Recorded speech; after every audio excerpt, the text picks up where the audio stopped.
it felt like he kind of waited for me to be in the room before he went. And I just remember sitting by his side, and he had my head on his chest.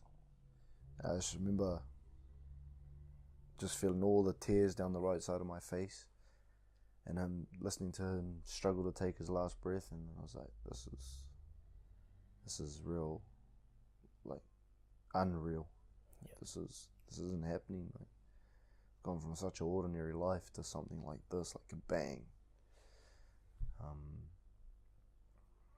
So the doctor came in, said the time of death, and as the doctor was walking out, the police walked in. Fuck. To charge me with manslaughter.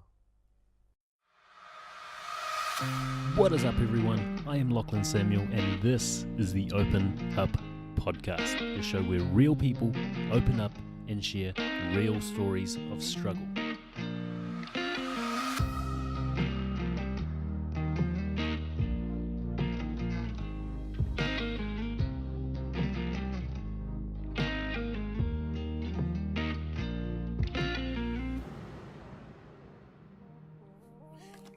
Good to go? Yeah, bro.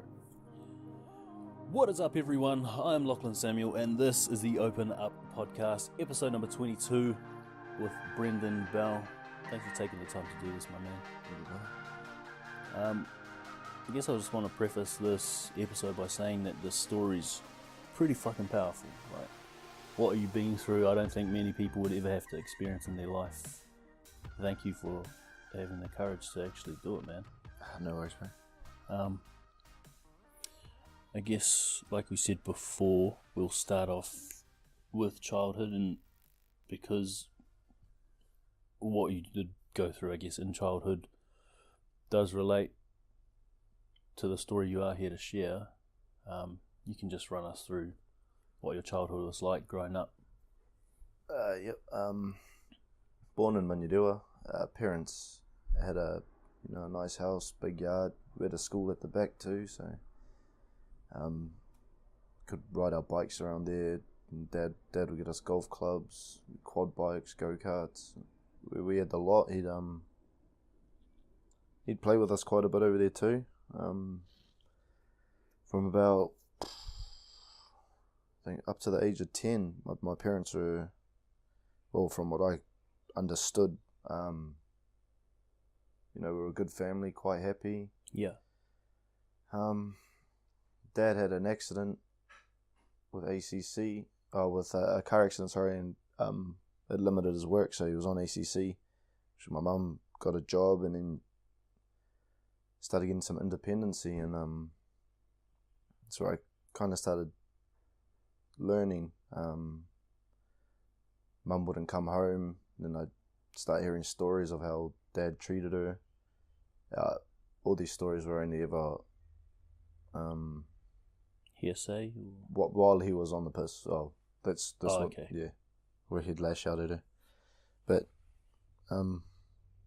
growing up, he was a good dad. It was only really when he drunk. He taught me a lot. So with school, I was quite good in primary. I loved my sport. I loved running around. After primary, they broke up.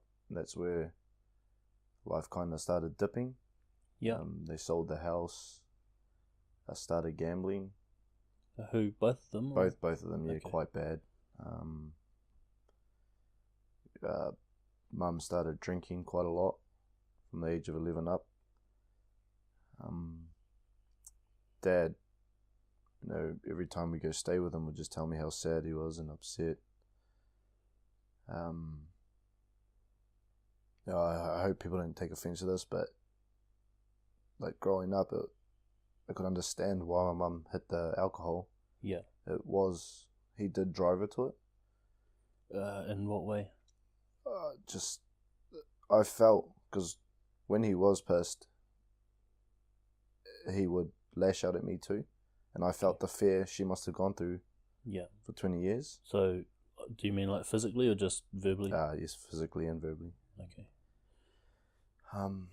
So you feel like what she'd been through, she needed alcohol to cope? probably not needed. She just had her first drink after being single and free and feeling good, and then Okay. I think that feeling just got her hooked Yeah. to it. Oh, that makes sense. It's a good way to look at it. To this day, she's still, finishes work, comes home, drinks, goes to work the next day, comes home, drinks. Okay. Lovely, absolutely lovely person though, my mum. She's heart of gold, like would do anything. Yeah. She had to for us. Back to growing up. So I think your parents had split up. Mum's just started drinking, and your dad's constantly telling you when you're with him that he's sad. Yep, and He's upset. upset, Yeah. A lot of that time too, between the breakup and to about 15, he would still treat me the way, like as if it was my fault that they broke up, or Really? yeah, it was quite hard. He met another lass, and he started going to watch my cousins play football. Yeah. And he was quite committed to that every Saturday. And I thought, maybe if I give it a go, he'll, make us closer. So I did. I walked down to the Marlins myself, I signed up, started meeting the boys, started playing, and it worked. Dad came to every one of my games that year. We'd start talking. Cool. We started watching the football. Yeah. I was terrible. I absolutely sucked, unfortunately.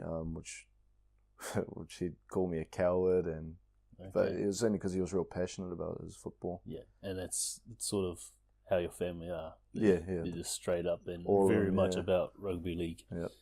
And they'll let you know if you're terrible too. So I'd moved in with Dad, and then I started falling real in love with football, and it was good too because it got me away from my good friends who were, into trouble and drugs. Yeah. And so, like, with you now playing football, something so close to your father's heart, something that your whole family's passionate about, did that allow that feeling of the breakup being your fault to subside at all? I never took it personally what Dad would say, so I never felt it was my fault. But I did learn from him saying that to blame things on. Okay. It's not my fault. It's this. This is the reason this happened. Yeah. Yeah, that's a bad habit to learn, especially when you mix that with alcohol. Pretty much, yeah. So, if you're comfortable saying, like, what sort of stuff would he say to you? Because I can't imagine, like, blaming. One instance, he was driving up the road, and me and my mate had just come home, and I asked if we could come, and he's like, "Yeah." So we jumped in the car with him, and he reversed into a tree, and then lost it at me, saying it was my fault. If I wasn't in the car, he wouldn't have hit the tree. Oh, fuck. Just pathetic stuff like that.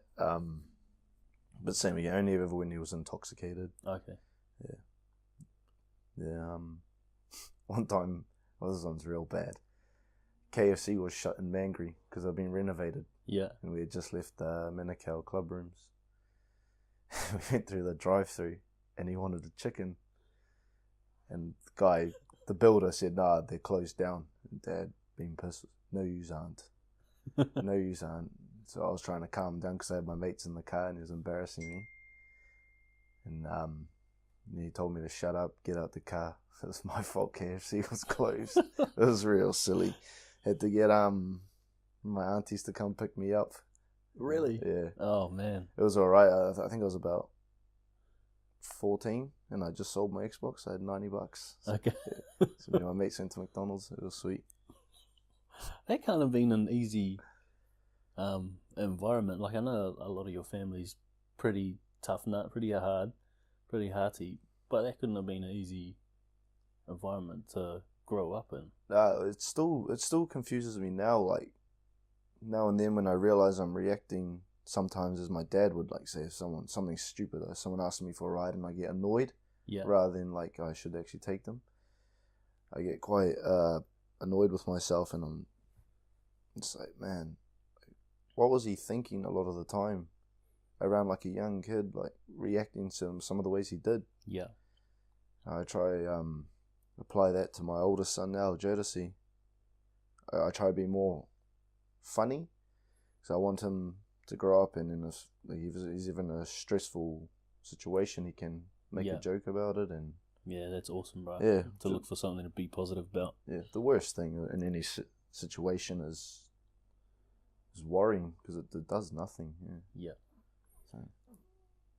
Cool, man. I think gone through most of your childhood and you growing up with the family you have. If you're comfortable, do you want to walk us through the story you are here to share? I guess give us a bit of context and where you were and what was happening before it all sort of started. Yep. So my Uncle Wayne had passed away. Dad was quite close with him through blood, and they grew up together. They moved to Aussie together, played football over there together. He had passed, and Dad was quite upset about it. So I was like, "Oh, I'll come down with you." He was quite happy to hear that. Keanu, my cousin, came down with us as well. It was all fine. We drove down there.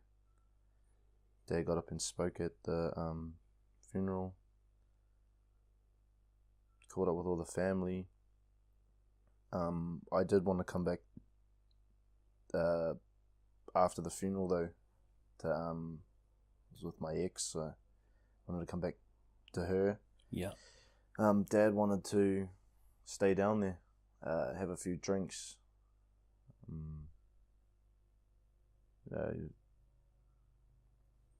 One thing you want to do when you lose someone close is be around everyone. Yeah. Yeah. You kind of share grew up stories. with. Yeah. So we stayed. And I said to him, well, when he told me he's going to have a few beers, I was like, oh, don't pick on me tonight then. We had an incident a couple of weeks before where I drove from work to see the family. They'd gone and done a trip around my granddad's tombstone and all that. Yeah. I got there and started drinking with him, and he started that night. He started picking on me. The cousins were like asking, "Oh, you always do this when you're drunk, like target me." He just put up with it. Got a mate to pick me and him up to take us home before anything escalated. And he was sitting in the back seat and he started slapping me. Oh, really? Yeah.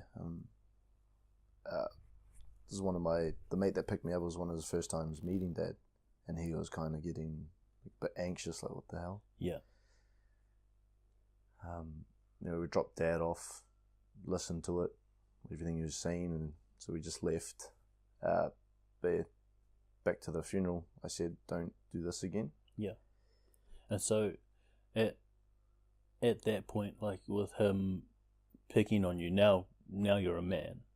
So, like, obviously while he was drunk, he'd lash out with physical abuse when you were younger, when you were a kid. But now you're a man. Had that abuse turned into altercations between you two? Or at this point, was it purely you just letting that stuff slide because you're so used to it?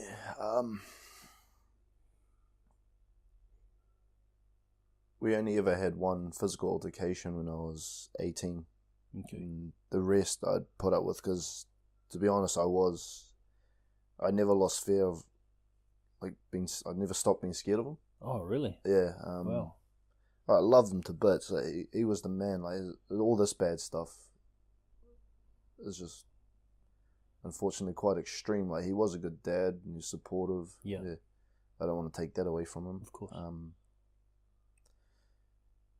But yeah, it was just the drinking. So we had one altercation. That was it. The rest, Okay. So I'd always let it slide. Yeah. Yeah. Or a lot of people would stick up for me. Like Tasha would always stick up for me. Mm-hmm.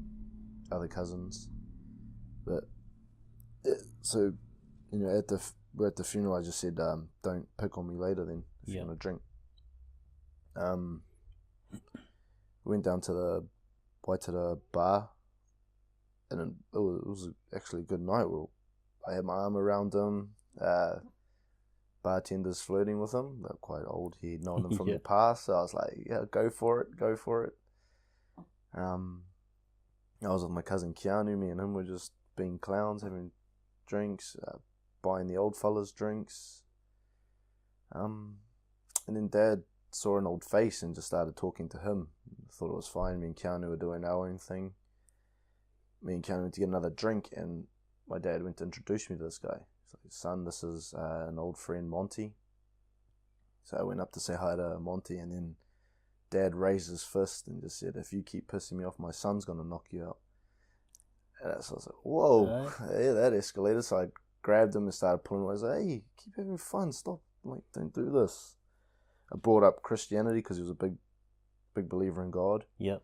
So, hey, just calm down. Went and apologized to that guy Monty. You did? Yeah. Okay. He said sorry, bought him a beer, turned around, and he said something, don't come to my town and cause trouble. I was like, oh, Jesus. Who, Monty? Yeah. Okay. And then my cousin Keanu lost it at him. He said, what did you say? He went up and scared the crap out of him because Keanu's quite a big lad. Yeah. So I ended up pulling Keanu away as well. I was like, jeepers. Went and bought Monty another Lion Red and just said, oh, sorry for the altercations that are growing. He was fine. So it sounded like you're one of the more passive, gentle people in your family. If there's nothing that bugs me, then yeah, I am. I mean, I do get angry if something pisses me off, but it's probably worse if I'm on the drink and something pisses me off. But yeah, I never want to start anything. Oh, that's good, man. I'm quite cheeky though, so maybe I do start some things. Okay, so back to Keanu having scared him. Yeah. And now having to buy him another beer. Yeah. So we went back to the table, calmed Dad down. I was like, look, the female, two older females that were there, they were sisters, and they just kept looking at Dad. And then Dad whispers in my ear, like, I've already been with that one. I was like, oh, cool, go with the other one. So the other one was the bartender, and she started giving him Jägermeister. Yeah. Like a few shots, and I started getting a bit anxious there. It's like, just keep trying to laugh it off.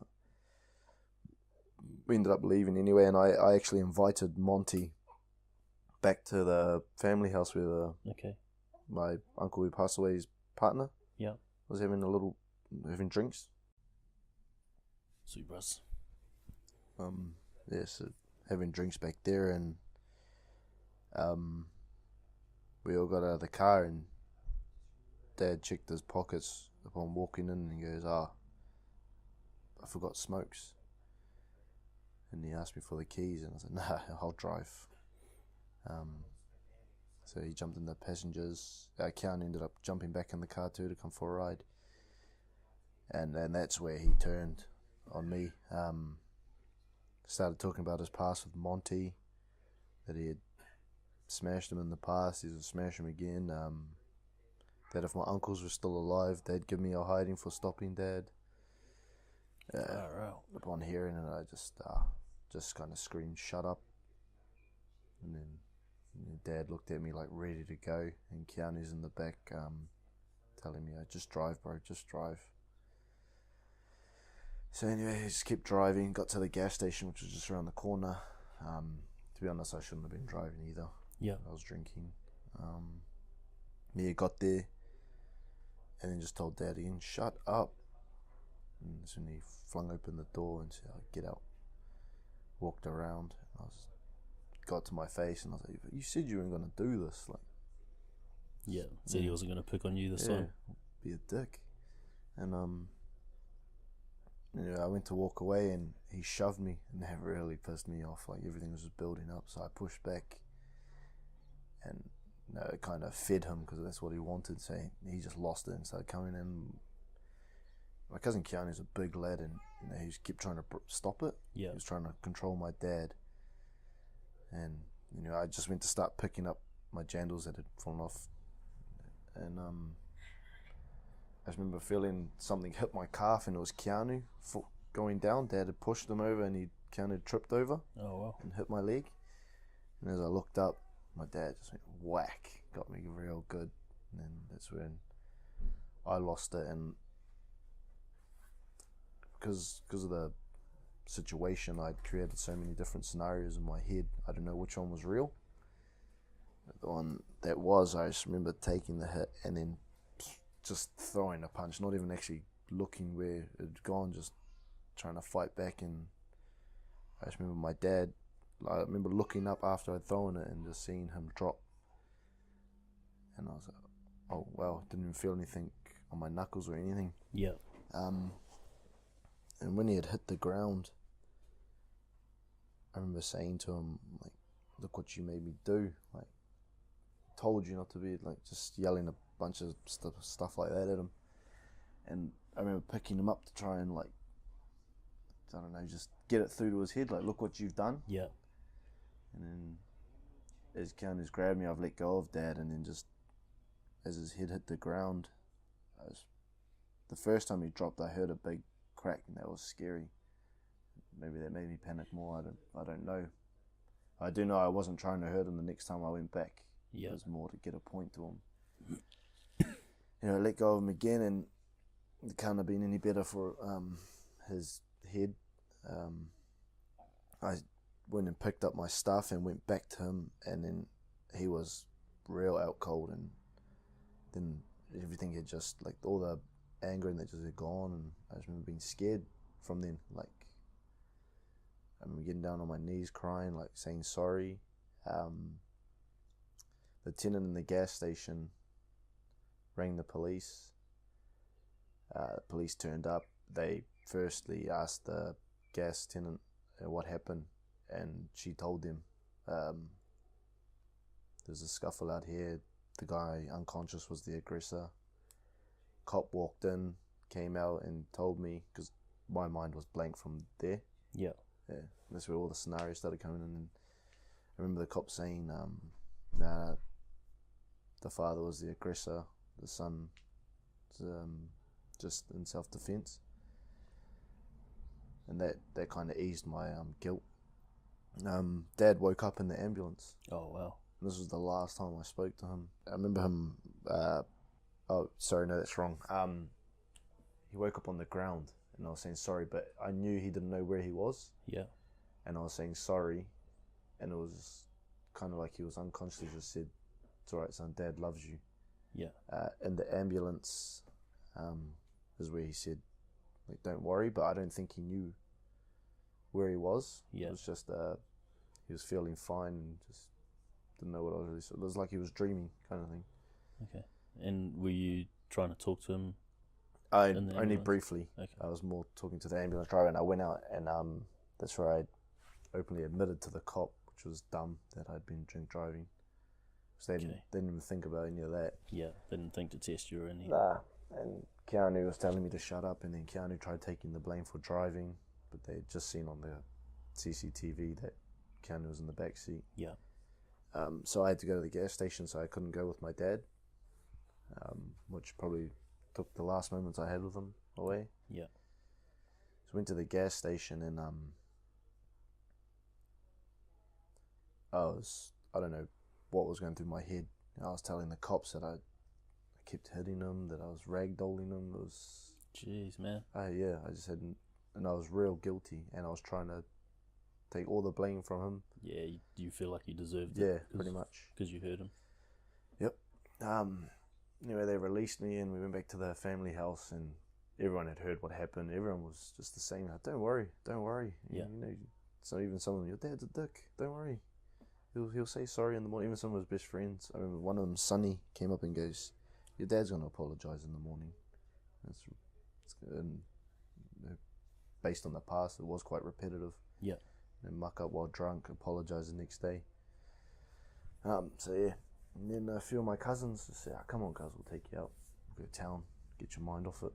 Okay. So me and Keanu went with them. It's probably the worst thing to do in that moment. Yeah. Oh, like I actually thought he'd wake up the next day Yeah, fine. of course. Yeah. Especially talking to him in the ambulance, he was wide awake. Okay. Went to town, had a good time, and then when we got in the car, I had something like 29 missed calls. Shit. All from a random number. Yeah. And the puzzle rang back and it was the hospital, and they asked if I could go in. And I was like, oh, sweet. Got a bit worried. My cousins dropped me off there. I went in alone. Told the lady at the counter who I was, and then the first question she asked was, do you have support? And I was like, then my heart started racing. I was like, no, well, what for? Wouldn't tell me, took me to a room, left me in there for like 10 minutes, just thinking the worst. Yeah.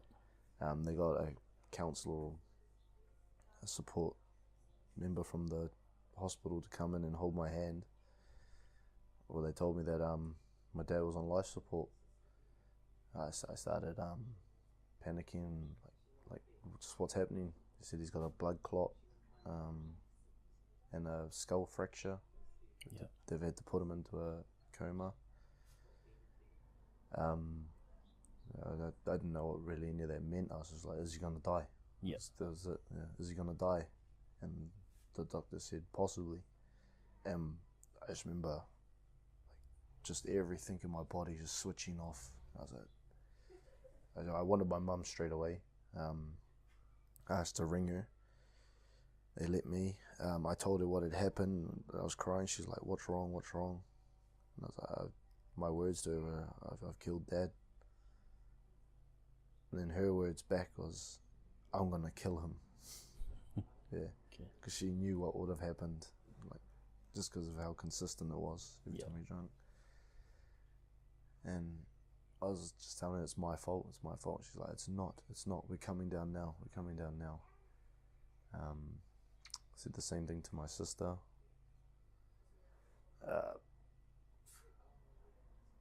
What happened next? So yeah, I had to sit in that hospital for a while by myself. Yeah. And were they driving there from Auckland, a few hours away? They were going to until my mum's family offered to fly them down. Okay. They were going to, but then they held off because we needed to find out what was happening with Dad. So we were in Taranaki or New Plymouth, and they were going to fly him down to Wellington because they had the best head surgeons down there. So yeah, I was at the hospital pretty much by myself, and when I saw my dad and they had shaven half of his head, I just broke down again. They let me go on the plane with them, which they don't usually anyone do. It took us about almost 2 hours to finally leave, because we took off once and then came back. Yeah. And through that time of waiting on the plane is where the blood just went everywhere, it swelled the brain. Okay. And we finally left on the second plane. So just, everyone's lifting him and into an awkward position in that, and he's shaking. Yeah. And I'm just like, I don't understand what's going on. Like, not that, I'm not saying that any of this is their fault, but it just felt real unprofessional. You know, it was like a builder turning up to build a fence, and he's asking the clients like for help. Yeah. Found out later on that all that stalling helped worsen his condition. I couldn't say anything, I sat there quietly, like upset, saying, no, I can't say anything to these guys, it's my fault he's here. Yeah. Just all the guilt. Got down to Wellington, and when we got into the hospital, my mum and sister had already beaten me there, or us there. Yeah. And I just walked in and I just dropped my body on my mum. I just couldn't even stand. I was like, I'm sorry. She's like, it's not your fault. Like, I'm gonna kill him if he wakes up. Like, just trying to remind me of like everything. That's happened. To give me but nothing would have worked. No, of course. And 2 weeks we spent down there. Dad was 2 weeks in intensive care, and we're just going back and forth between sleeping on chairs, a couple nights in a hotel, to pretty much having a whole marae in the intensive care waiting unit with all my family. They're bringing in their own blankets and they called us into a room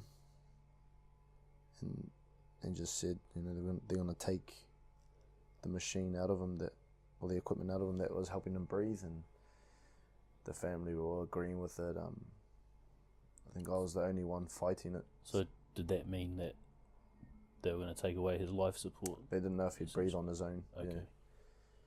Yeah. I was fighting it. I had a mate, Brad Wade, who doctors said the same thing to his family: turn off his life support. A couple of days later, he came back. He woke up. I just had so much faith and hope that he'd wake up, and even all the little movements he was doing while he was in a coma. Me and my sister would get excited. Me and her talking about the bad things we've done next to him, and his heart rate rising. Yeah. And we were getting excited, and the doctors telling us to watch what we say around him because we don't know what he can and can't hear. Yeah. Just, But you were just hanging on to that hope that he was still there. Pretty much, yeah. I knew, police had come in and told me that I'd be facing a manslaughter charge if he does pass. Yeah. So, I'd cry if a teacher grabbed me. Yeah. So this was big for me. I can't imagine. First you got to worry about the fact that you feel like you've nearly killed your dad, and then the thought that if that happens, you're going to be facing a manslaughter charge. Yeah, I was jumping back and forth between feeling really guilty and then feeling really angry, like this is your fault. Yeah. Yeah. Were you ever feeling scared at that point? Oh, heaps.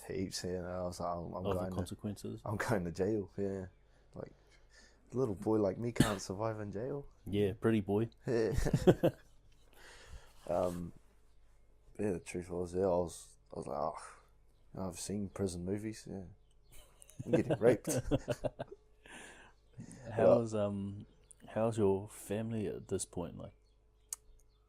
Today? At this point, when they're talking about switching his life support off, and obviously now knowing that you played a part in it, obviously your mum and your sister know what you guys have been through, so they're probably on your side. Well, your mum is definitely on your side, but what was the reaction of the rest of the family and friends? Different. When my auntie flew in from Australia, remember her just looking at me with disappointment saying, "Brendon," and I just said sorry. One of the probably best moments that helped me through it was my Uncle Doug, who's one of the most influential of all the siblings. Yeah. Just came up and said, it's, I don't know if he meant it, but it definitely helped. He just said, "It's not your fault, boy," and just shook my hand and gave me a hug. That helped me through that time quite a lot. Yeah. Just hearing him say that. That was my worst fear, was all the family coming in and just being pissed off with me, accusing me of course, killing my dad. Not only worrying about your own guilt, but then the guilt you'd have to take on from everyone else. So I guess back to when you're talking about switching his life support off. I started crying. I was saying no. I was disagreeing, but the vote was 1 against 10. Yeah. And they're all trying to convince me, and I was like, no, he'll wake up. Have faith. And doctors were saying they needed the room for other patients, and so anyway, they turned the machine off. Dad started breathing on his own, which was another lift. Yeah. 2 weeks later, we could come back to Auckland. They were going to put him into Middlemore. Yeah. we were all real. It was the longest 2 weeks of my life. We were just all so happy we could come back to Auckland. Missing sleep, that was one of the big ones, or a bed. Yep. We drove up. I got my dad's wife and my two siblings. My dad is with her. Yep. To go on the plane with him. We drove, and on the way up on the plane, he caught pneumonia. Wow. Yeah, so we were at the hospital with him, and it was pretty much set. He was gonna die. Okay. And he was in there for. So was he conscious at this point, or was he still in the coma? Still in the coma, yeah. But just he was breathing. Yep. Okay. Breathing on his own. So we were in Middlemore, and he stayed overnight. And the next day, we were all in the hospital, all the family too. And we went down to get food, and one of my aunties rang me and said I better come quickly. So I went back up, and it felt like he kind of waited for me to be in the room before he went. And I just remember sitting by his side, and he had my head on his chest. I just remember just feeling all the tears down the right side of my face, and him listening to him struggle to take his last breath. And I was like, this is real, like unreal.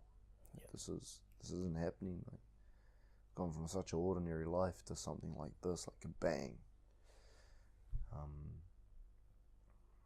So the doctor came in, said the time of death, and as the doctor was walking out, the police walked in. Fuck. To charge me with manslaughter. All the aunties just asking questions like, what happens here, what happens now? And I just remember my cousins, like probably one of the only people in that room that actually cared about me, just said, do you have to do this right now? Well, the other aunties weren't phased. That kind of bugged me. And I had no time to vent. You know, it was gone from just losing my dad to straight being charged with manslaughter. I remember thinking, like, how am I going to cope? And I was jumping back and forth from like suicide thoughts to being extremely motivated, like, I'll get past this. Yeah, fuck everyone, I don't need anyone.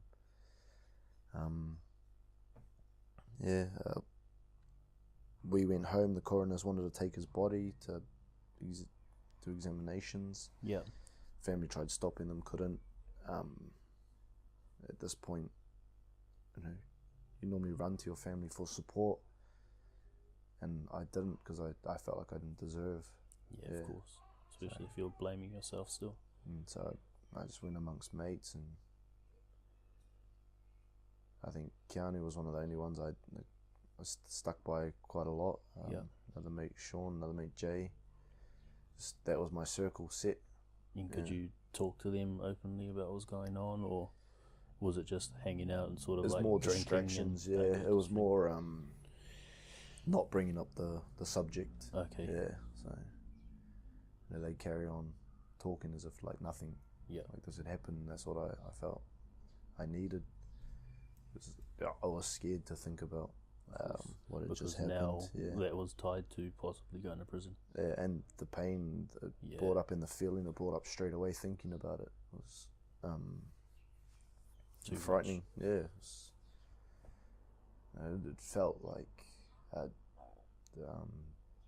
death was like the only option to stop feeling that worried. Like and like the form of suicide. Yeah, correct. Okay. And did you ever attempt that at all, or did it not get that far? Never. Yeah, okay. Never. Remember the first time I thought about it, down that 2 weeks, I just remember seeing my mum and sister cry for my dad.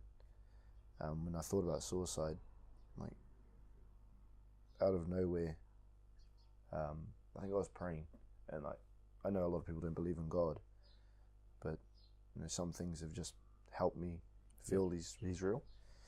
I just said a prayer. I was in the hospital chapel and I was thinking about suicide, and then just a vision popped in my head of my mum and sister, burying my dad and then being next to me. I was like, I remember getting real motivated there, saying, "Nah, I'm not gonna do that." Yeah. Okay. But yeah, so when Dad died, I was hanging with my mates. The funeral was a nightmare. We had everyone just tired and exhausted, broke, just wanting to do so many different things, and then, after stating what they wanted, go, "Oh, but it's your dad, you guys make up your mind." And then when we go with something else, full on, just lash out. Yeah, it was real annoying. Like, I said some things to my aunties when I was just overtired and lost it, told them to piss off. I remember one of my aunties saying to me, "Remember who made us be here, Brendon." Oh. And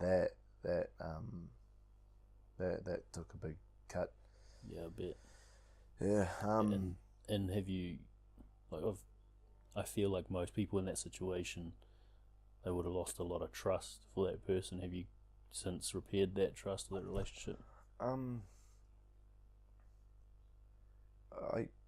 don't know. Like, we talk like we're fine. Okay. I am wrong for a lot of things, and I probably should make up to some of my aunties, but I hope they don't take offense to this. But I kind of learned that you're not supposed to keep everyone around. Yeah. Like, I don't. They're not. I don't want to say. I think what comes up in pretty much every episode is like you're the average of the 5 people you spend the most time with, and people talk about like not cutting people out of their lives entirely, but like spending as little energy as possible with people that don't bring them value. Pretty much that's it. Yeah. Like, I love them, and if they need anything, if I had it, I'd help them. But their opinions just aren't important to me. Okay. Yeah. After that whole situation, I just learned that. Yeah. So you're comfortable pretty much like pulling away? Pretty much, yeah. Okay. I know that they're limited to knowledge. Yeah. Yeah, so it's they kind of help me not care. Yeah. After a while, what they think. So. Okay. And I guess before we get into like recovery for this whole thing, how did the charge of manslaughter and that whole process play out? So my lawyers wanted me to plead guilty, and wow, yeah. And was that something that you and the people around you agreed with? I was back and forth between the idea of it. I was going from I deserve worse to I don't deserve this. Yeah. Also to I should have just let my dad knock me out. Yeah. Better me, and like, he's in a better situation. He doesn't have to worry about this. But they wanted me to plead guilty, and it was actually my friend's dad who was just like, "Nah, that's not right." He watched the footage, he saw the CCTV, he thought I was innocent, so he told my lawyers, "No, you work for us. We're not going to go with a guilty plea." So lawyers started fighting it, and was there any resistance between yourselves and the lawyers once you made it clear that you weren't going to go with the guilty plea? I pretty much just shut my mouth and just let other people handle it. So my mate's dad just told him that he watched the CCTV footage. He wrote down everything he saw in it and what he believes. He analysed it all night. I remember getting up early in the morning, and he was still up to 5 just watching it over and over again. So after telling my lawyers that, they went back and said, "Nah, to the Crown, we're gonna fight this." That's when the officer in charge started making contact with me. Okay. Was that positive contact or? Yeah, it was by him, from him towards me directly. He was manipulative. Yeah. I've got nothing against him. Even in the final court case, I went up and shook his hand, but through the process, he's been nice to me. He took the footage from the night I was interviewed by the police, and I was saying I'd done all this stuff because the family hadn't seen what actually happened. Okay. And he played that footage to them, and in that footage I was saying I was ragdolling him, I was slamming his head on the concrete. Okay. And all my family broke down. They were like, they didn't know that this is. They all thought then that that's what happened. Yeah. And I remember my mate's dad just saying to me, like, he's trying to win his case. Don't worry about what he's done to your family. Don't worry about what your family think. Just trust in me or what I'm about to do. So okay. I ended up being told from my family like that's what happened, and I told them no, it's not. I had footage of the CCTV.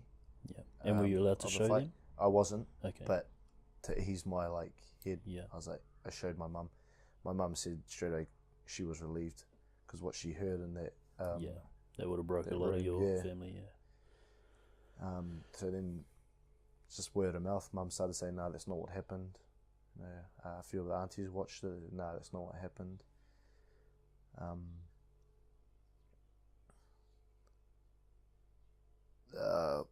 That's when I stopped trusting that cop because he was such a nice dude, and Maybe he was just trying to find some sort of weakness that he could work with. Pretty much, and since none of the family wanted to charge me, okay, they reduced the charge to common assault with the intent to injure. Yeah. I think Kerry came back and Kerry was my mate's dad. Yeah. Came back and said, I think this is the best we're going to get. It's a 1-year sentence. Best they could do is home D. And that's if I plead guilty. And so I sat down with my mum and Gary, and I was like, oh, this is it. And like, a year in jail might not be so bad, and home D at the best. So I agreed. I wasn't happy with it. Yeah. Agreed, and the next day he came back and said, "Nah, I couldn't allow it. I don't want it to go on your record. I don't want it to stop you from travelling. Yeah. I don't want it to limit you." He went back to them again and said, "Nah, we're gonna fight that too." So lawyers went back to the Crown and said, "No, we're not. We're gonna fight this as well. We're gonna let it go to a jury." And the Crown came back and said, "Oh, well, they didn't let it go to a jury. They let it go to a high court." Yeah. And we went down there, and all the family were there. All of them were supportive. My Uncle Doug got up and gave a real strong speech. You know, he said, "On behalf of my brother, let my boy go. Give him back his future." I was crying in the booth. I was scared when I heard Uncle Doug speak. That it felt like Dad was talking. Yeah. The judge just pretty much said, "You've imposed on yourself a penalty that no court could give. Just charged with no conviction." No, I had heaps of relief. I went up and thanked my family. I thanked Kerry. The cop that was trying to get me to plead guilty the whole time came up and said, "Make your dad proud." And I said, "Thank you." I was over the moon. Like, I had all this vision for like life. I was like, "Yeah, I want to go back and play footy. I want to go back and make the most of everything." And yeah, now it was a hard process. Like still the next couple of years, I'd have nightmares about what had happened. Dad's in my dreams, like not really of the situation. Just like why, because he hated me drinking altogether. Even a few wasn't good. That's just wanted me to train hard. Yeah. So he'd be like, "Why are you drinking?" In my dreams, oh man, why are you smoking? Yeah. So how long did that process take from the police coming into the room where your dad had passed till you got that conviction? 2015, so about a year. Wow. Which was it was real torturous, man. Like going to work and you couldn't really focus on work because you don't even know how long you're gonna be at work for. Yeah. It was actually I came home from work in the early stages of everything to find out that it was a 4-year sentence, and I saw my auntie crying. And I was like, oh jeez, this sucks. Yeah. But like, so shit just happens. Yeah, within that year, like having to deal with losing your dad and then being worried about going to prison, what did you do within that year to keep you from spiraling to touching on depression? I know with the suicide, you found your mum and your sister like as something to live for, to be there for them and not have them go through both you and your dad passing. So what did you do to keep you from touching on depression? Oh, a number of things. Church, partying, womanizing,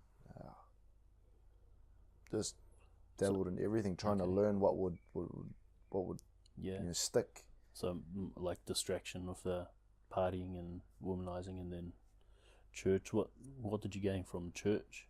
I know you said some people don't believe in God, but I think there are some good teachings that the Bible and religion has to offer. Yeah, well, one of the massive positives is that there's life after death. Yeah. That heaven's the ultimate place of happiness. While going through all that, I was battling with, is this real? It's, taking faith from a book. Yeah. I think there's all these other beliefs around it. The people at church helped me heaps. Real sense of community there. Did they know what you were going through? Yeah, a lot of them turned up to the funeral actually, because I'd been going to church before. Yeah. The incident. Dad used to come to that church too. Okay. So we actually got that preacher to talk at his funeral. I know that you feel loved at church. Yeah. The church, because we're Presbyterian,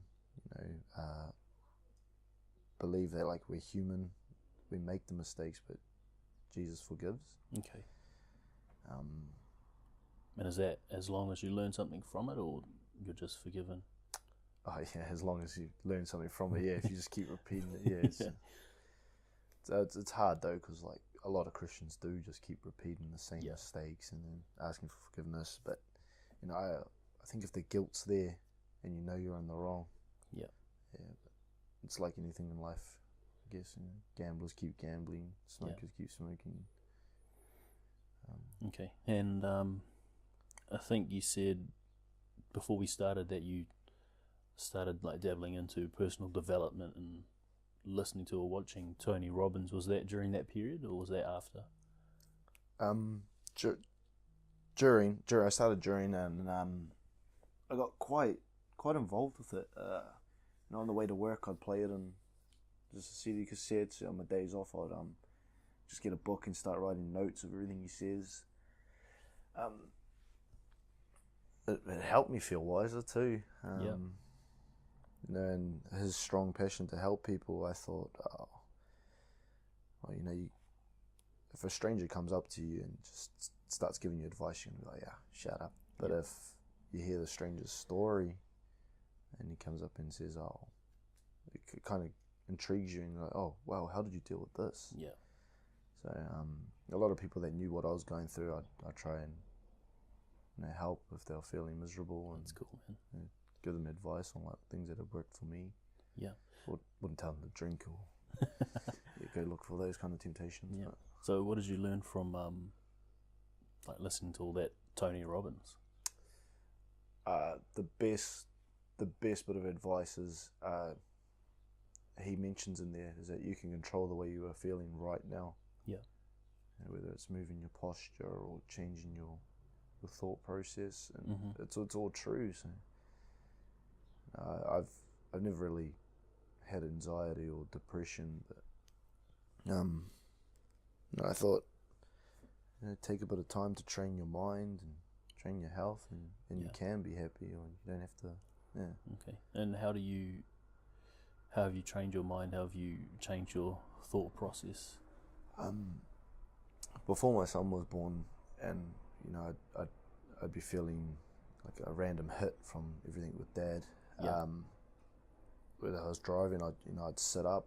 If I was watching TV, I'd get up and walk, or go study something or read something. Cool. YouTube for motivational videos. Yeah. Those are pretty cool. It used to take like a couple of minutes to think positive and change what I'm doing. Positive thoughts like being thankful for what I have. Cool. Gratefulness. Nice. I read stories of people who are in worse situations than me. I remember my mum. One story that helped me early through it all was one of my mum's clients being pushed in a wheelchair, losing his 3 daughters and wife, and not being able to walk again. And wow. Just coming in his wheelchair like nothing had happened, just smiling. Some people have it worse.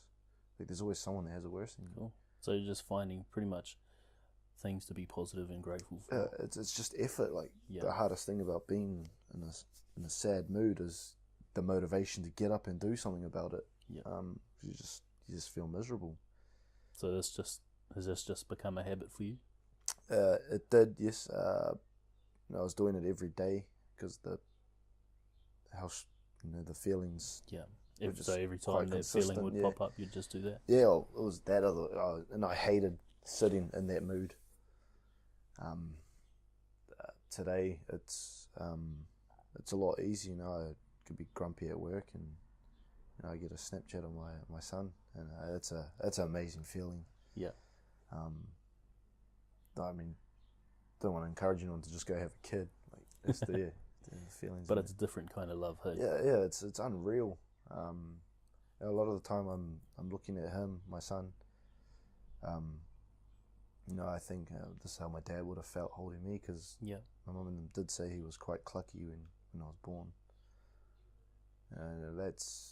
That gives peace of mind too, knowing that like he did love me. And that although you went through everything you went through as a kid and what happened at the servo that day, that he did love you. Yeah, pretty much. And all the family saying too, like he wouldn't have wanted this for you. Yeah, he'd kick himself if he was alive. One story I'd like to share is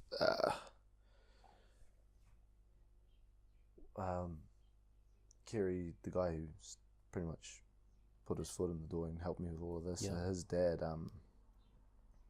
they call psych, and he helps mental patients or people who've just lost someone and they're looking for something. Okay. Not everyone believes it, but he tells us he talks to spirits. And okay. When I was with Kerry's daughter, she told me that Kerry went to his dad and said, I don't know how to help this guy. And upon look, Papa Syke started shaking, and her mum went to walk in, and it wasn't Papa Syke sitting there, it was my dad. And she panicked, and then Kerry dropped his head. They both just saw my dad sitting there, not Papa Syke. And Papa Syke was shaking and just said, "Tell my boy I'm sorry, I love him." And that was it. And then he went back, and Papa Syke kind of just said that was Manny. That's cool. That brought me to tears. it even encouraged me to go see Papa Psych, and he pretty much said the same thing as Tony Robbins. You just change your thought process. Yeah. It's as simple as that. It's just effort. I thought that was a cool story. Yeah, it's awesome, bro. Yeah. Nice. It freaked me out a bit too. Yeah.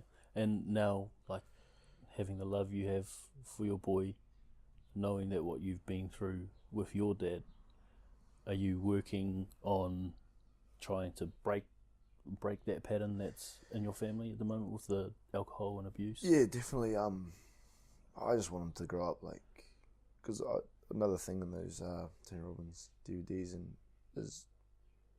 that I've read in previous books is that, like, as a baby, your mind's learning. So when you see someone react to something, you straight away, your brain goes, that's how you react to that situation. Yep. And for me, I just want this dude to, grow up laughing. Same with my older boy Jodeci. I just want them both to grow up like enjoy life, even in crappy situations. Yeah, and not having to have that fear of your dad when he's drinking. Pretty much, and that fear in the household. Eh? They're both tall like their mums too, so they'll probably give me a hiding pretty early. Yeah, it's something I think about a lot. How will he react? To a door being slammed or a glass being dropped. Yeah. If I yell when it happens. So you want to bring him up with as much love and laughter as possible and as little fear as possible. Pretty much. I think every parent wants to bring the kid up with love. It's just, I think it's important to be aware of how you act in front of them too. Yeah. Like I was saying earlier, the way my dad acted in a lot of situations was way overboard. But he probably learnt that from his dad and mum. And like you said, it was mostly to do with alcohol. Pretty much, yeah. I'll still drink around the kids, but I'm not an aggressive drunk. Or, I'm more of a clown. Yeah, you did say you're cheeky, and you did say you'd cry if you got told off by a teacher. Yeah, so I can't imagine you'd be aggressive. Nah. And if I was aggressive, it's not like I can fight. I guess we can pretty much wrap up your story and move into a few different questions before we end the episode. But so just covering it, pretty much growing up with the same sort of stuff. Dad was loving, super kind and generous. Just when he got into alcohol, was a bit abusive to both you and your mum. And then at the servo, got out of control, and you hit him, and unfortunately he's, had this skull fracture, blood clot. Ended up in ICU, and then, after a few things, a few chain of events, he's passed away, and you get charged with manslaughter. Then you have to go through that whole process, deal with that grief and pain for a whole year, until you finally beat that charge of manslaughter. Don't go for guilty, and you get a no conviction. Free to walk, free to resume your life again, and free to make your dad proud. That's pretty powerful, man. And the fact that you could identify that partying and womanizing wasn't the route to go down. Using church and self-development, which is fucking awesome, bro. Not too many people go down the self-development route. That's really powerful, and that's, I think, something that anyone can learn from if you can do that in your situation. But we chatted a little bit earlier about what your biggest lesson or takeaway would be from this entire period of your life. Do you remember what that was?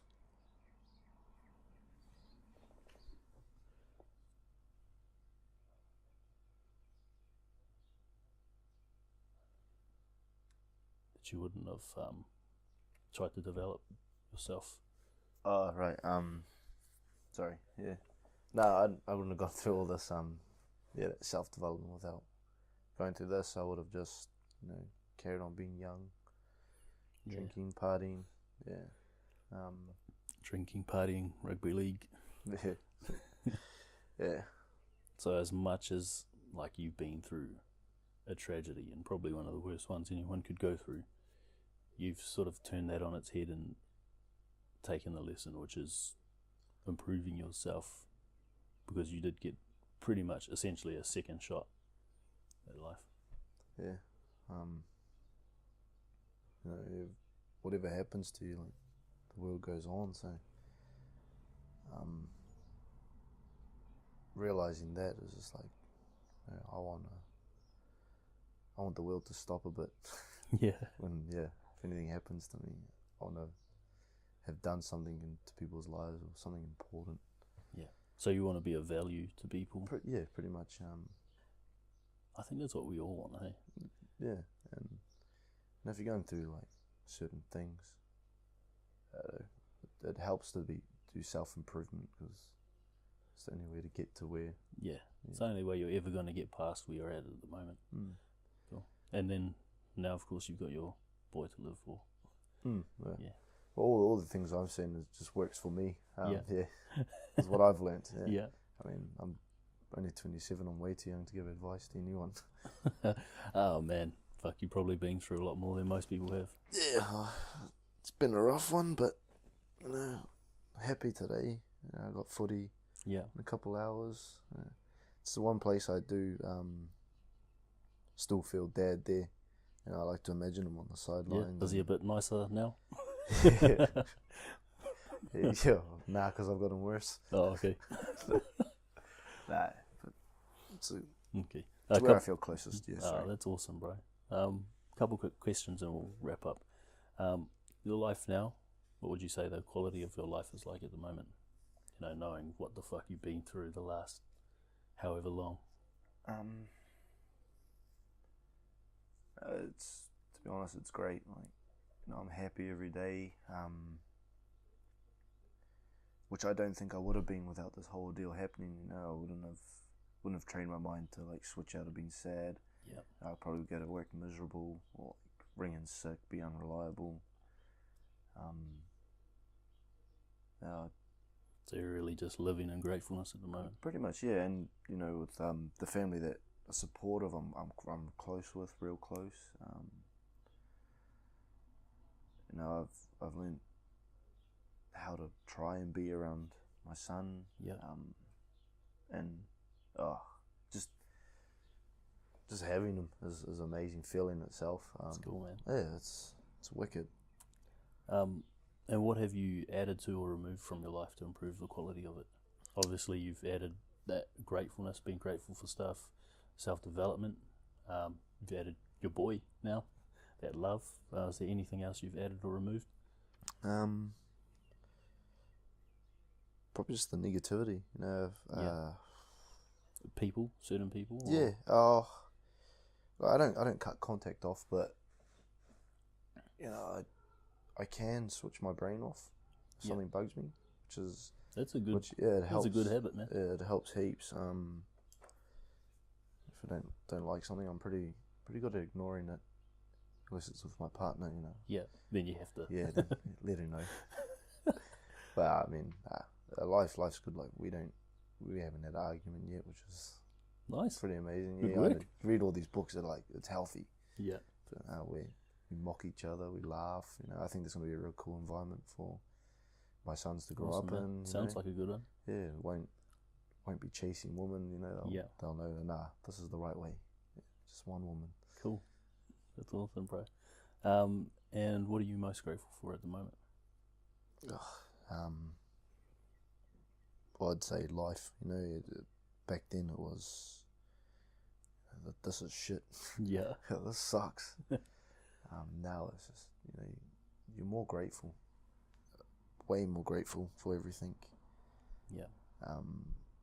It helps me with my church too. Like, you know, if you had gone back then, God has a plan. I'd say, hell, like fuck. Yeah. What's the plan? Yeah. And then today it was like just everything, you know, just turned out good. You know, when I did that Hui interview, if that helped anyone, you know, who knows how much lives that could have saved, or pretty situations. Emotional, man. Everything's amazing. I'm just grateful. Cool, man. last question. If you had the opportunity to put a message on a billboard somewhere in Auckland City where you know thousands of people would see it every day, in relation to what you've been through and what you've learnt, what would that be?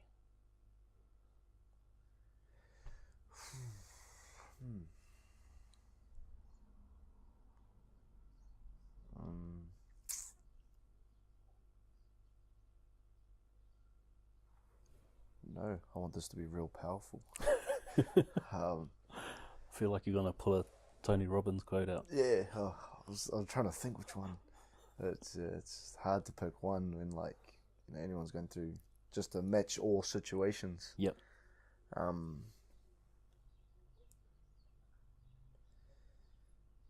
Yeah, or maybe help yourself before you help others. Yeah. Yeah. Nice. Could be people not helping anyone, and it would have no relevance to them. Yeah. I don't know. Your emotions are in your control, maybe. That's cool. Yeah. That's cool, man. Yeah. Then someone could be going through something extremely hard and it's not. Yeah. I think if someone like you can go through that and, you know, get control of your emotions, wrangle them and find gratefulness, find positivity, then anyone else out there can do the same. Yeah, probably so. The guy in the wheelchair who lost everything, you know. Yeah, if he can smile. Yeah, he can smile and, you know, make sure someone else is having a good day. That's pretty amazing. Yeah, that's awesome, bro. Well, to wrap up, just want to acknowledge you for, first of all, taking the time out of your day to do this.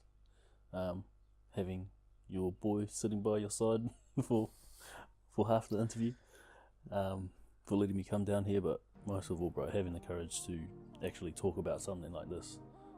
I don't know, you must have talked about it a lot over the last couple of years, because I was expecting tears.